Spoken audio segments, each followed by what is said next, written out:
नमस्कार, मैं दयाशंकर मिश्र। कांग्रेस बिहार में वोटर अधिकार यात्रा शुरू करने जा रही है। 17 अगस्त से यह यात्रा शुरू होगी बिहार के सासाराम से और इसका समापन 1 सितंबर को पटना में होगा। यह यात्रा 16 दिन की होगी और लगभग 1300 किलोमीटर में यह यात्रा सफर करेगी। यह बेहद महत्वपूर्ण है कि एक ऐसे वक्त में जब भारत का निर्वाचन आयोग पूरी तरह से मनमाने तरीके से केवल और केवल सत्ता के इशारों पर काम कर रहा है, विपक्ष के पास सड़क पर उतरने के अलावा दूसरा कोई रास्ता ही नहीं है।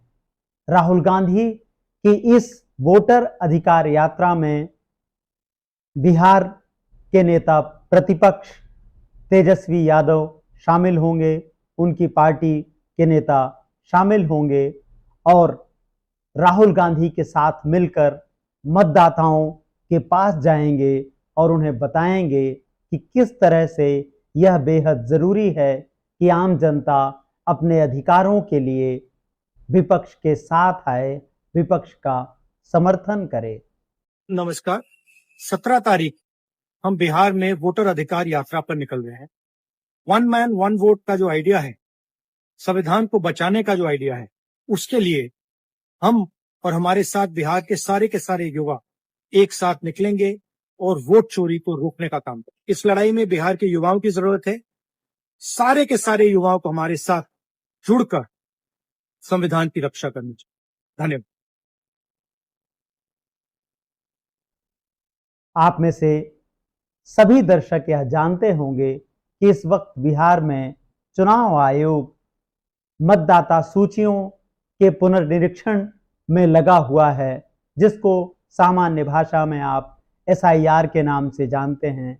इसका अर्थ है मतदाता सूचियों की जांच करना और उनमें से यह देखना कि कौन से लोग कहां पर किसी सूची में हैं या कहीं उनका नाम 2 बार तो नहीं आ गया। और यह जांच पड़ताल एक ऐसे वक्त में शुरू की गई जब चुनाव बिल्कुल सर पर हैं। इसलिए सबसे पहला संदेह यही आया कि मतदाता सूचियों से जो 65 लाख नाम हटाए जाने की बात चुनाव आयोग ने कही, वो 65 लाख लोग कौन हैं। आपको वह तस्वीरें याद होगी कि कैसे चुनाव आयोग के खिलाफ जब विपक्ष के नेताओं ने सुप्रीम कोर्ट में याचिका दायर की और यह मामला सुप्रीम कोर्ट में चल रहा था, तो कैसे बिहार के वह मतदाता सुप्रीम कोर्ट के सामने गुहार लगाने पहुंचे जिनको चुनाव आयोग ने मृत घोषित कर दिया था। तो यह अपने आप में पूरी प्रक्रिया जैसे एक तरफा चल रही है, उन इलाकों में ज्यादा चल रही है जहां पिछली बार के नतीजे विश्व की सबसे बड़ी पार्टी के हक में नहीं आए थे। ऐसा कैसे हो सकता है कि एक देश का चुनाव आयोग केवल और केवल सत्ता पक्ष की बात सुने। बीते दिनों आपने देखा किस तरह से बांग्लादेश में चुनाव हुए थे और चुनाव के बाद किस तरह से एक पार्टी सत्ता में आती है और उसके बाद जनता किस तरह से बगावत कर देती है, क्योंकि जनता इस बात को समझ चुकी थी कि सत्ता चुनाव आयोग को पूरी तरह से अपने नियंत्रण में रखकर चुनाव करा रही है। ऐसे चुनाव का क्या अर्थ है जिसमें विपक्ष के लिए कोई जगह नहीं है। आपने देखा होगा प्रधानमंत्री नरेंद्र मोदी किस तरह से आधार की पैरवी कर रहे थे जब वह पहली बार प्रधानमंत्री बने और पूरे देश में एक अभियान छेड़ा गया कि आधार ही अब सबसे बड़ी पहचान है। आधार को हर चीज से जोड़ा गया, पैन कार्ड से, ड्राइविंग लाइसेंस से, बैंक खातों से, आप किसी भी काम से जाइए तो आधार के बिना जैसे कोई आधार ही नहीं बचा था।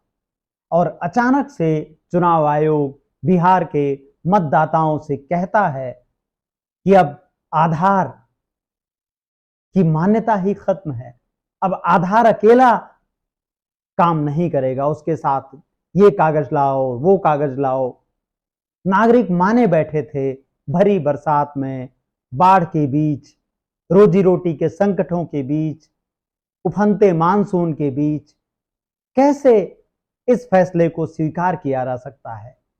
सुप्रीम कोर्ट ने अभी इस पर अपना अंतिम फैसला नहीं सुनाया है, लेकिन हम कह सकते हैं कि कुछ अंतरिम राहत आई है, जिसमें आधार को एक पहचान पत्र के रूप में स्वीकार किया गया है, जिसमें कहा गया है कि जिन लोगों के नाम आपने हटाए हैं, आपको उनके नाम सार्वजनिक रूप से रखने होंगे और कारण बताना होगा कि किस वजह से उनके नाम हटाए गए थे। लेकिन सुप्रीम कोर्ट के आदेश के पहले चुनाव आयोग किस तरह की बात कर रहा था, आपने देखा था। चुनाव आयोग ने कहा था वह बताएगा ही नहीं कि किन के नाम हटाए गए हैं और किस वजह से हटाए गए हैं, जिसके बाद यह पूरा मामला सुप्रीम कोर्ट पहुंचा और सुप्रीम कोर्ट से अंतरिम राहत मिली है। ऐसे में विपक्ष क्या कर सकता है? इसलिए राहुल गांधी का सड़क पर उतरना एक सराहनीय निर्णय है। भारत जोड़ो यात्रा के बाद यह एक ऐसी यात्रा शुरू होने जा रही है जो नागरिकों को साहस दे, संबल बढ़ाए कि विपक्ष उनके साथ है। इस यात्रा में तेजस्वी यादव का राहुल गांधी के साथ होना एक लोकतांत्रिक प्रक्रिया को मजबूत करना है। जब सरकार निरंकुश हो जाए तो विपक्ष को एक साथ आकर ही सड़क पर अपनी लड़ाई लड़नी होती है।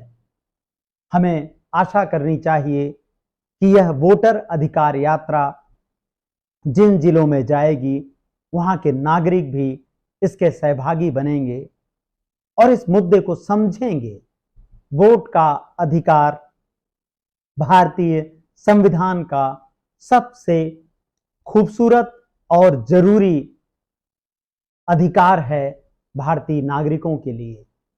यह उनके हक की लड़ाई है कि कैसे एक निर्वाचन आयोग, जिसका काम ही संविधान के दिए गए प्रावधानों के तहत चुनाव कराना है, भारतीय नागरिकों का चुनाव में प्रतिनिधित्व सुनिश्चित करना है, मनमाने तरीके से 65 लाख लोगों को एक झटके में पूरी चुनावी प्रक्रिया से बाहर कर देता है। चुनाव आयोग का यह सारा रवैया इसलिए भी संदेह पैदा करता है क्योंकि लोकसभा चुनाव 2024 में मई जून में ही तो हुए थे और लोकसभा चुनाव के तुरंत बाद, एक तरह से 1 साल के अंतराल के बाद, यह सारी प्रक्रिया शुरू कर दी गई। अगर यह प्रक्रिया शुरू ही करनी थी तो नागरिकों को पर्याप्त रूप से समय मिलना चाहिए था कि वह अपने पक्ष में दस्तावेज प्रस्तुत कर सकें और जिनका नाम छूटे वह दोबारा अपील कर सकें। इसलिए इस यात्रा का विशेष महत्व है। यह देखना होगा कि प्रधानमंत्री नरेंद्र मोदी और उनकी पार्टी इस यात्रा को किस तरह से लेते हैं। यह भी संभव है कि इस यात्रा के बीच में ही SIR को पलट दिया जाए। हमने पहले भी प्रधानमंत्री नरेंद्र मोदी को इस तरह के कदम उठाते हुए देखा है।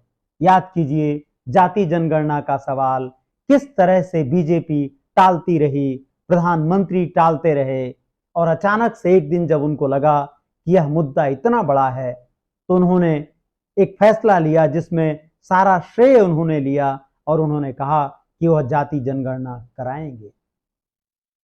तो बिहार पर नजर रखिए, विपक्ष की बातों पर नजर रखिए और देखिए कि सरकार आपके अधिकारों के साथ कहीं कोई खिलवाड़ तो नहीं कर रही। लोकतंत्र, संविधान और नागरिक चेतना पर इस एपिसोड में इतना ही। नमस्कार, धन्यवाद।